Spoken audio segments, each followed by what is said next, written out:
Diyos, sa laman ng pangalan ni Jesus. Salamat Ginoo sa imo ang kayo sa mga kinabuhi Lord God. Salamat sa imo ka Dios sa matag sa kanang Ginoo. Ug salamat Lord nga nahimo ning espesyal karong adlaw kay na Lord God sa pamilya Kinlog Lord. Salamat kaayo sa imong panalangin nga gipabot kanila.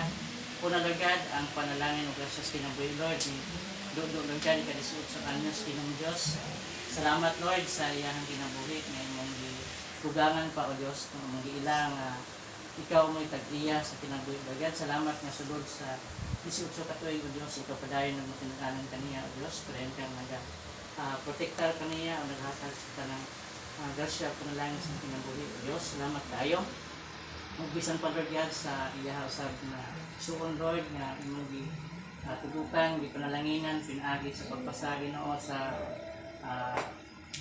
pagkamais ka Lord God. Salamat kay Ginoong Diyos kay ikaw lamang di Ginoo mga ipasalamatan ng tanan nga panalangin kung gipaabot sa matagisat na Lord God. Salamat sa kalipay sa pamilya Kinlog Lord o sa mga ani-adan ni karon Ginoong Diyos nga ang kita Lord ikaw Ginoo imong lias pagpasalamat tungod kay ano mong mga pulong Ginoo sa libro sa Salmo 22:1 nagasulti.